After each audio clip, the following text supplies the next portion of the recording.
एक वटवृक्ष पर एक नीलकंठ अपनी पत्नी के साथ रहता था। एक दिन की बात है, नीलकंठ और उसकी पत्नी भोजन कर रहे थे। तभी नीलकंठ की पत्नी की नजर एक बुजुर्ग किसान पर पड़ी जो एक पेड़ के नीचे बैठकर भोजन करने जा रहा था। तभी वहां एक भूखा भिखारी आता है और उस बूढ़े किसान से भीख मांगने लगता है। उस बुजुर्ग किसान ने स्वयं भोजन न करके अपना खाना उस भूखे भिखारी को दे दिया। ये देखकर नीलकंठ की पत्नी ने नीलकंठ से कहा, हे प्रियवर, उस बुजुर्ग किसान ने खुद भोजन न करके अपना भोजन उस भिखारी को क्यों दे दिया? तब नीलकंठ बोले, प्रिय, प्रत्येक मनुष्य अपने जीवन में कुछ न कुछ दान करता है। कोई भोजन दान करता है, कोई वस्त्र तो कोई धन। लेकिन क्या तुम्हें पता है कि सबसे अच्छा और उत्तम दान कौन सा है? कौन सा दान करने से मनुष्य को सबसे बड़ा पुण्य मिलता है? इस पर नीलकंठ की पत्नी ने कहा, नहीं प्रियवर, ऐसा कौन सा दान है? नीलकंठ ने मुस्कुराकर कहा, प्रिय, ये बात मैं तुम्हें कहानी के माध्यम से बताता हूं। ये कहानी न केवल प्रेरणादायक है, बल्कि जो भी इसे ध्यान पूर्वक अंत तक सुनता है वह जान जाता है कि सच्चा और श्रेष्ठ दान क्या होता है और उसका महत्व कितना बड़ा है। ये कहकर नीलकंठ ने कहानी शुरू की। प्राचीन समय की बात है। चंद्रपुर नामक एक गांव में कैलाश नाम का एक युवक रहता था। वो लकड़ी काटकर अपना जीवन यापन करता था। अपनी पत्नी के साथ वो बहुत साधारण जीवन जी रहा था। जलाऊ लकड़ी से होने वाली आमदनी पर्याप्त नहीं हो पाती थी, जिससे उसके परिवार में भोजन और कपड़ों की कमी बनी रहती थी। एक दिन परेशान होकर कैलाश की पत्नी गुस्से में बोली, कितने दिनों तक यह सिलसिला चलता रहेगा? न कोई त्योहार मनाते हैं, न कोई खुशी। क्यों न इस लकड़ी काटने के काम को छोड़कर नगर जाकर कोई और काम ढूंढ लो? कब तक हम यूं ही कठिनाइयों और गरीबी में जीवन बिताएंगे? कैलाश ने बड़े प्यार से कहा, भाग्यवान, मैं हमेशा तुम्हारी बात मानता हूं, लेकिन मैंने पहले भी कहा है, मैं ये गांव नहीं छोड़ सकता। शहर में यहाँ जैसी शांति नहीं मिलेगी और मैं नहीं चाहता कि ये विषय हमारे बीच दोबारा आए। उसकी पत्नी ने कहा, ठीक है, जैसा तुम्हें सही लगे। खाना तैयार है, खा लो और फिर लकड़ी काटने चले जाओ। भोजन करने के बाद कैलाश लकड़ी काटने के लिए जंगल की ओर निकल पड़ा। चलते चलते वो काफी दूर निकल गया। वो सोचने लगा, आज तो बहुत दूर आ गया हूं, मुझे एक बड़ा पेड़ चाहिए ताकि आज अच्छी आमदनी हो जाए। लेकिन उसे कोई बड़ा पेड़ नजर नहीं आ रहा था। वो बोला, वहां एक पेड़ है, भले छोटा है, चलो आज के लिए इसी से काम चला लेता हूं। कैलाश ने वह पेड़ काटा और सिर पर जलाऊ लकड़ी का गट्ठर रखकर नगर की ओर बेचने के लिए निकल पड़ा। लेकिन नगर पहुंचने पर उसने देखा कि लकड़ी खरीदने वाला कोई नहीं था। वह सोचने लगा, क्या मुझे ये सारी लकड़ियां वापस घर ले जानी पड़ेंगी? तभी रास्ते में एक पंडित ने आवाज लगाई, सुनो लकड़ी बेचने वाले, इधर आओ, ये लकड़ियां कितने की हैं? कैलाश ने कहा, पंडित जी, आपको सारी लकड़ियां चाहिए या आधी? अगर सारी चाहिए तो कम दाम में दे दूंगा। पंडित ने कहा, मुझे सारी लकड़ियां चाहिए, लेकिन तुम्हारे बताए दाम पर नहीं, मैं अपने दाम पर ही ले सकता हूं। कैलाश ने थकान भरे स्वर में कहा, अरे तो फिर ये लकड़ियां बहुत सस्ती हो जाएंगी, लेकिन चलिए दे दीजिए, वैसे भी मैं थक चुका हूं। पंडित ने रुपए देते हुए कहा, ये लो और लकड़ियां यहां रख दो। वैसे तुम भूखे लग रहे हो, क्या कुछ खाना खाओगे? सब तैयार है, खाना खाकर ही जाना। कैलाश ने कहा, मुझे भूख तो बहुत लगी है, लेकिन अगर मैं खाऊं तो आपके लिए खाना नहीं बचेगा। रहने दीजिए, मैं घर जाकर खा लूंगा। पंडित मुस्कुराए और बोले, चिंता मत करो, यहाँ इतना भोजन है कि 20 लोग और खा सकते हैं। जब भी भूख लगे यहाँ आ जाया करो। कैलाश ने पूछा, क्या आप हमेशा ही सबको ऐसे खाना खिलाते हैं? पंडित ने उत्तर दिया, जब तक परमात्मा ने मुझ पर कृपा रखी है मैं ये करता रहूंगा, ये सब उनकी ही मर्जी है। कैलाश ने कहा, ठीक है, तो मैं आज भोजन यही कर लूंगा। उस दिन कैलाश ने पंडित के घर भरपेट भोजन किया। फिर धन्यवाद देते हुए बोला, पंडित जी, आप बहुत दयालु और नेकदिल इंसान हैं। ऐसा अच्छा काम करने में मैं आपकी मदद करना चाहता हूं। अब से मैं लकड़ियां मुफ्त में दिया करूंगा। पंडित ने कहा, बेटा सकुशल घर जाना। कैलाश ने काटी हुई सारी लकड़ियां पंडित को मुफ्त में दे दी और घर की ओर निकल गया। घर पहुंचते ही उसकी पत्नी ने पूछा, इतनी देर क्यों हो गई? क्या आज लकड़ियों का अच्छा सौदा हुआ? लाओ पैसे दो। कैलाश ने कहा, सौदा अच्छा तो नहीं था, आज केवल एक ही मिला है, शून्य। ये लो। उसकी पत्नी आश्चर्य से बोली, क्या सच में तुम मुझे केवल शून्य दे रहे हो? मैंने सोचा था कि आज शायद 2 गुना कमा कर लाओगे, लेकिन तुमने तो आधे भी नहीं लाए। इतनी देर तक तुम क्या कर रहे थे? कैलाश ने कहा, मैं लकड़ियां बेचने गया था, लेकिन खरीदने वाला कोई नहीं मिला। फिर पास के नगर में धर्मपाल पंडित नामक एक विद्वान के घर चला गया। उनके यहाँ जो भी जाता है वे उसे प्यार से भोजन कराते हैं। ऐसे लोगों के लिए हमें कुछ करना चाहिए। उसकी पत्नी ने पूछा, हमेशा खाना खिलाते हैं? फिर तो वे बहुत अमीर होंगे, नहीं तो इतने लोगों को कैसे खिलाते होंगे? और तुमने उनकी मदद कैसे की? कैलाश ने उत्तर दिया, वे उतने अमीर नहीं हैं जितना तुम सोच रही हो। वे उस नगर के मंदिर के पुजारी हैं। अपनी मेहनत की कमाई से ही सबको भोजन कराते हैं। मैंने उनकी मदद के लिए कहा कि मैं उनके लिए हमेशा लकड़ियां मुफ्त में काट कर दूंगा। उसकी पत्नी बोली, क्या इतना काफी है? अगर तुम 2 गट्ठर लकड़ी नहीं काटोगे तो घर कैसे चलेगा? कैलाश ने कहा, मैं पूरी कोशिश करूंगा और जो भगवान की इच्छा होगी वही होगा। आज मैंने उनके घर खाना खाया है, एक दिन तुम्हें भी वहां ले चलूंगा। इसके बाद कैलाश हर दिन जलाऊ लकड़ी काटता और अपने वादे के मुताबिक पंडित को मुफ्त में देता। एक दिन पंडित भोजन करने ही बैठे थे कि बाहर से आवाज आई, पंडित महाराज लकड़ी लेकर आया हूं, यहाँ आकर ले लीजिए ताकि मैं जा सकूं।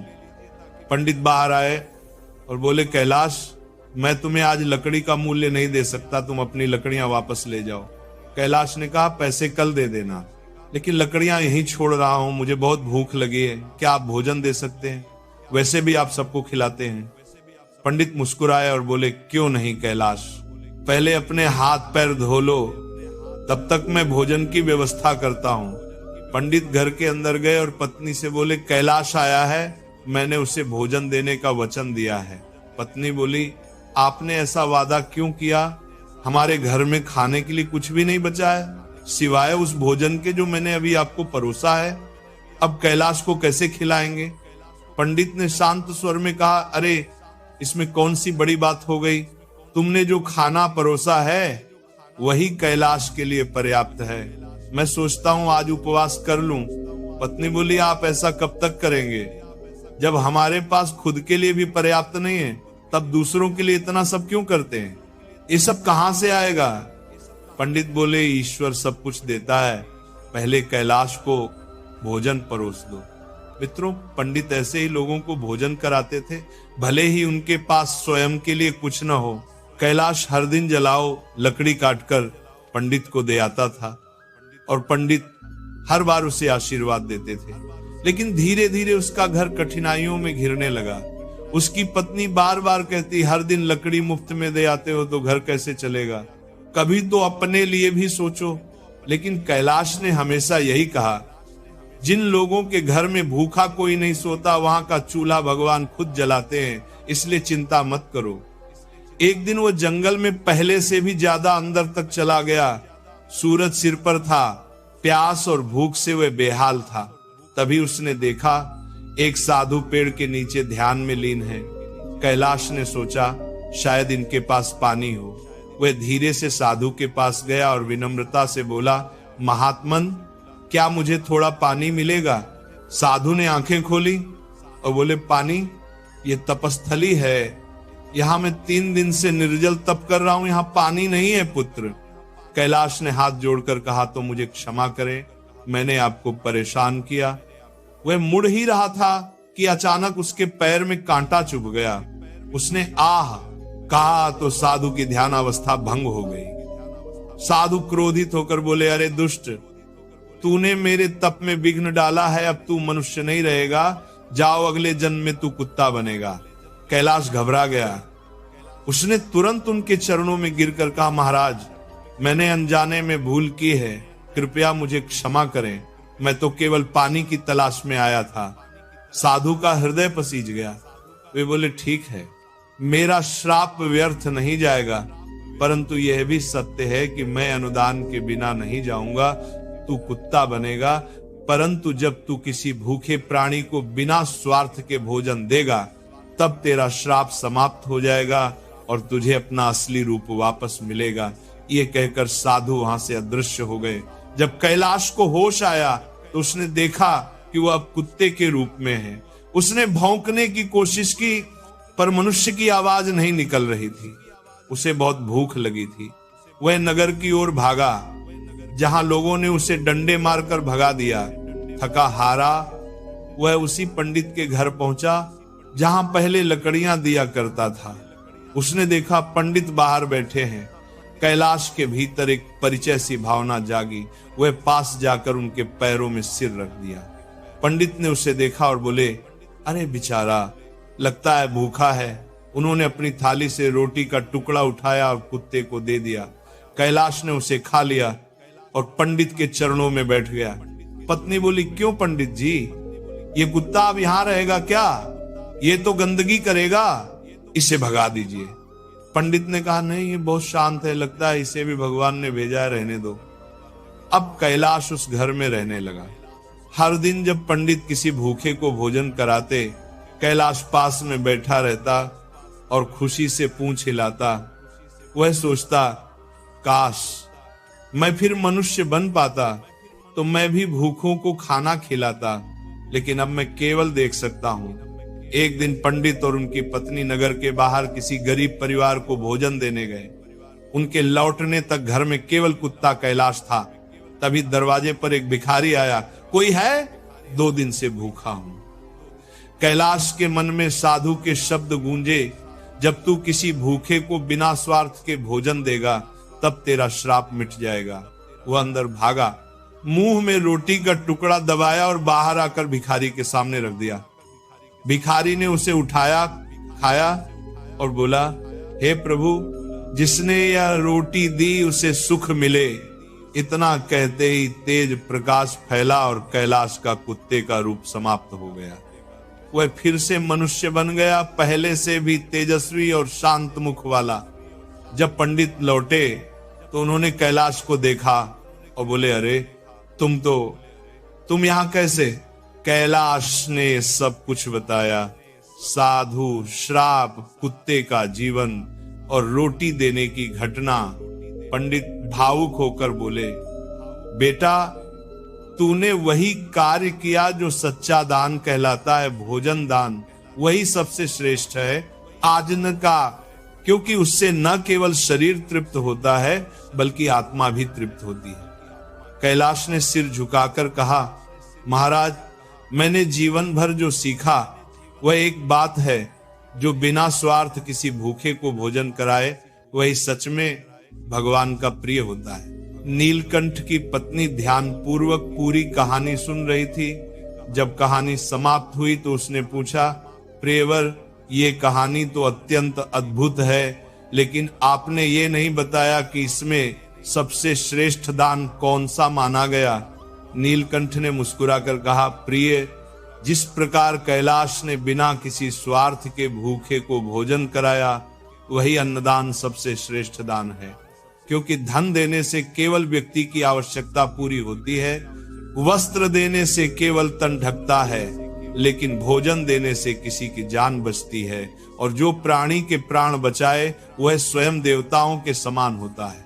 उनकी पत्नी बोली, तो क्या बाकी सभी दान व्यर्थ हैं? नीलकंठ ने उत्तर दिया, नहीं, कोई भी दान व्यर्थ नहीं होता। हर दान का अपना फल है, लेकिन जो दान किसी भूखे के पेट में अन्न बनकर पहुंचता है, उसका पुण्य सबसे बड़ा होता है, क्योंकि वो सीधे ईश्वर को अर्पित माना जाता है। नीलकंठ ने आगे कहा, ध्यान रखना, जब भी तुम किसी भूखे को भोजन कराओगी, तब ये मत सोचना कि तुमने दान किया है। ये समझना कि ईश्वर ने तुम्हें साधन बनाकर अपने ही अंश को तृप्त किया है। उनकी पत्नी की आंखों में आंसू आ गए। उसने कहा, अब समझ में आया कि वह बूढ़ा किसान जो अपना भोजन भिखारी को दे रहा था, वह किसी पुण्य आत्मा का कार्य कर रहा था। और मैं सोच रही थी कि उसने मूर्खता की।